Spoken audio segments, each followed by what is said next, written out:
bo'ldi nigoro, na bo'ldi nigoro, bunga aslo qaramaysiz.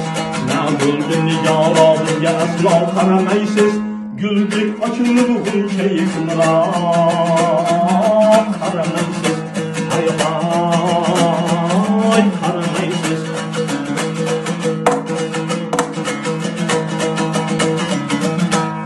Assalomu alaykum aziz san'atsevar do'stlar. Mana bu qo'shig'ini men bejizga aytmadim. Alloh rahmatiga olgan bo'lsin. Obid Yunusov, O'zbekiston xalq artisti Obid aka, Obid Yunusov bizning mahallamizda istiqomat qilardilar. Labzek mahallasida, o'sha Labzekda baland qavatli domda turardilar. Biz bu yerda hozirgi Qozog'iston elchixonasining o'rnlari bizning hovlimiz bo'lgan.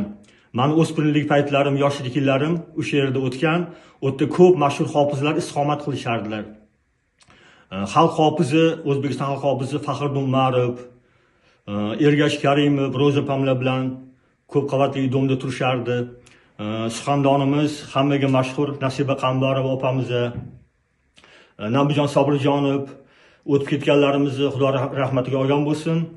Joylar jannatda bo'lsin. Balki o'shangadir men san'atga qiziqishim, shu sozlarga qiziqishim, qo'shiq aytishim, o'sha san'atkorlar bilan tez uchrashib qolardim ko'chalarda, o'spirinlik paytlarimda, maktabga ketayotgan paytimda ular bilan uchrashib suhbatlashardim. O'shalarni ta'siri bo'lganmi? San'atni, musiqa asboblarini juda yaxshi ko'raman, sevaman. Men aytmoqchi edimki, hozirgi yoshlarga umr qisqa, umrni mazmunli o'tkazish uchun biron bir kasb bilan, biron bir hunar bilan mashg'ul bo'lib, kelajakda o'z o'rinlarini topishlarini yoshlardan so'rab qolardim, ularga iltimos qilib qolardim. Shu qisqa umrni mazmunli o'tkazib, mana shu ajoyib el sevgan, yuqorida sanab o'tgan hofizlarimizni san'atdan bahramand bo'lib, o'shalarga o'xshab taniqli el ardog'ida bo'lib yurish hammaga nasib qilsin deb tilab qolaman.